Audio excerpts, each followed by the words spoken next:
Et justement, il y a un phare d'Ibn Omar qui est très connu, qui disait qu'il a vu un homme tourner autour de la Kaaba et porter sa mère sur son dos. Il a demandé, est-ce que j'ai rendu le droit à ma mère? Il a dit, tu l'as même pas rendu un coup de pied que tu l'as donné lorsque elle est enceinte de toi. Même pas un coup de pied que tu l'as rendu.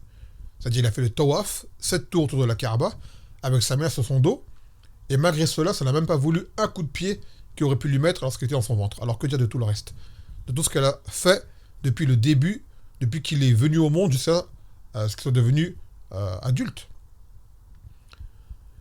Et également, on encourage fortement nos sœurs qui sont des mères, ou qui seront des futures mères, à prendre un point en compte très important.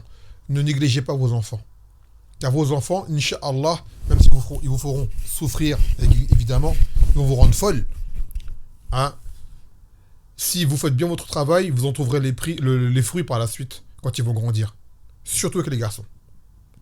Car les garçons sont plus en mesure de pouvoir subvenir à vos besoins. Si demain vous devez veuve, ou que ce qui sont dans le besoin, votre fils saurait le relève.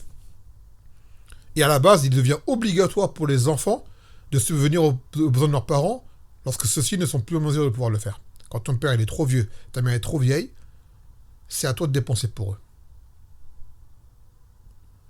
Donc, et croyez-moi que l'enfant, Bismillah Ta'ala, il va s'en rappeler.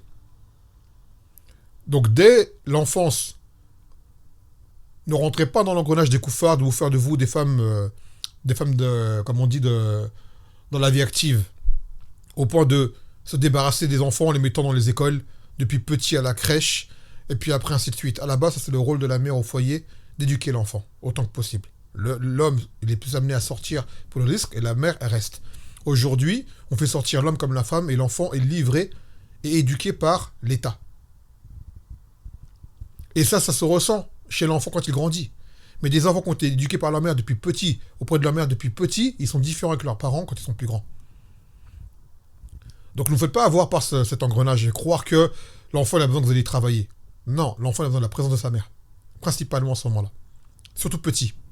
On l'a tous connu, hein, quand on était petit, on nous emmenait à la crèche, à la maternelle. Quand la maman nous laissait à la porte, on pleurait. On pleurait pour pas qu'elle parte. Et quand elle revenait, c'est l'heure des mamans. On me rappelle, ça s'appelait l'heure des mamans. Quand elle nous cherchait à la sortie de l'école. C'était un moment de joie et de bonheur. Pourquoi? Parce qu'à la base, les enfants restent avec leur mère. Et ce rôle d'éducation principal, c'est la mère qui l'accorde. Donc ce sont ces femmes qui aident à fonder une société. Un enfant qui deviendra un grand homme par la suite, sa mère qui donne les premiers pas, les premières bases. Le père aussi a son rôle, bien évidemment. Mais la femme a une place plus importante encore. D'où le fait que le Nabi sallallahu alayhi wa sallam a dit qu'elle a droit, elle est prioritaire sur le père. 3 fois. 3 fois. Pour son importance. Donc croyez bien que les femmes réalisent bien cela. Que c'est une place royale qu'Allah leur a accordée.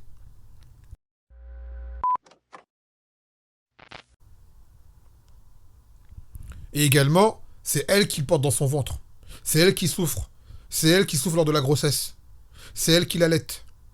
C'est elle qui change les couches en général. C'est elle qui le lave. C'est elle qui s'occupe de lui du mieux possible.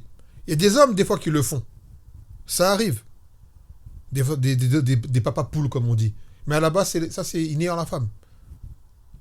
De base, de coutume, c'est la femme qui fait cela le mieux. Et la femme a le tempérament et la nature pour le faire, contrairement à l'homme qui s'énervera plus vite, qui aura moins de sobre et moins de rahma que la mère.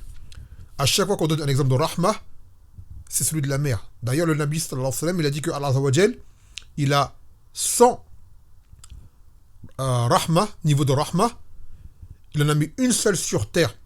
Il en a gardé 99 auprès de lui, Yom al-Qiyamah. Et il a dit, et cette rahma que l'on voit sur terre, c'est celle que l'on voit d'une mère avec son enfant. À chaque fois qu'on donne un exemple de rahma, en général sur terre, c'est celle d'une mère avec son enfant, plus que le père. Et donc également, c'est la mère qui allaite, et c'est la mère qui éduque le plus, et c'est la mère qui sert le plus. Et lorsque l'enfant est malade, c'est elle qui est le plus souvent présente pour prendre soin de l'enfant.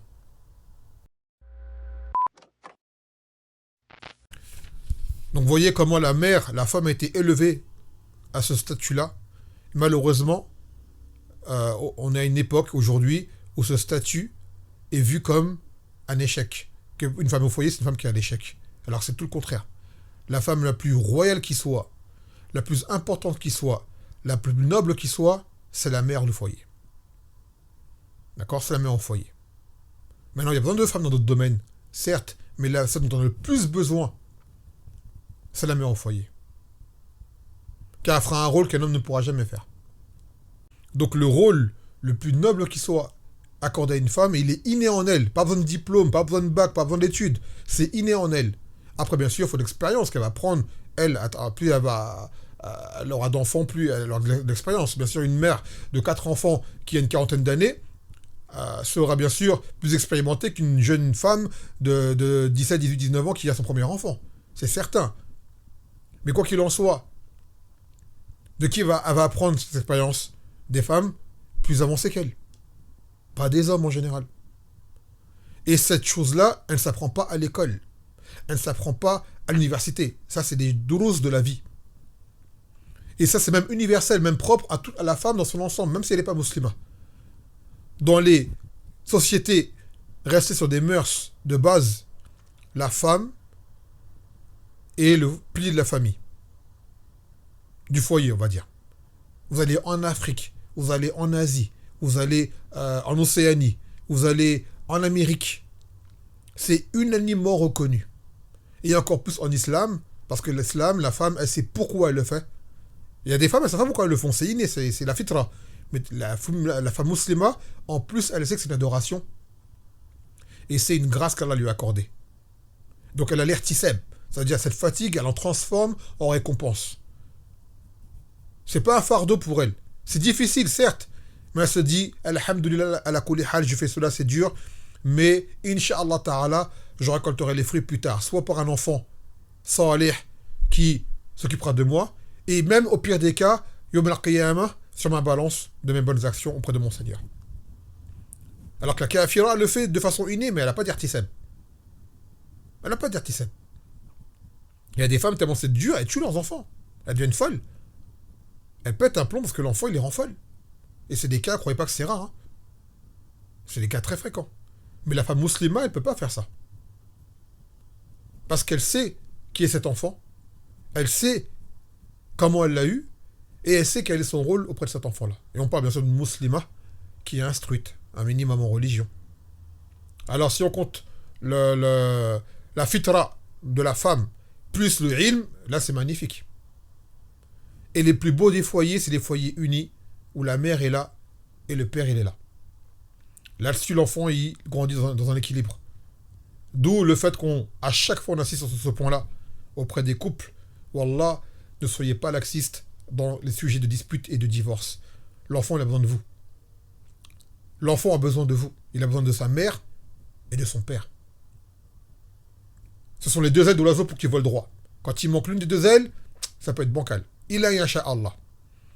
Donc ne serait-ce que pour vos enfants, faites des efforts sur vous-même, dans vos couples, pour trouver un équilibre et patienter l'un sur l'autre. Il faut dire, ne serait-ce que pour l'enfant, on reste ensemble, un minimum. Et on se respecte, on craint Allah Azawajal. Ne serait-ce que pour l'enfant. Et Inch'Allah, vous en verrez les fruits par la suite. Vous savez, un couple qui a des enfants tient plus qu'un couple qui n'a pas d'enfants. L'enfant est une cause qui amène à attacher un couple. Parce qu'ils ont une raison de rester ensemble. Plus, au-delà de l'amour, au-delà des sentiments, il y a un enfant. Mais des couples qui n'ont pas d'enfants, souvent c'est fragile. Ça ne dure pas longtemps. C'est rare, en tout cas, par rapport aux couples qui ont des enfants 1, 2, 3, 4, et ainsi de suite. Et le Nabi sallallahu alayhi wa sallam veut qu'on ait le plus d'enfants possible, pour que sa communauté soit la plus nombreuse.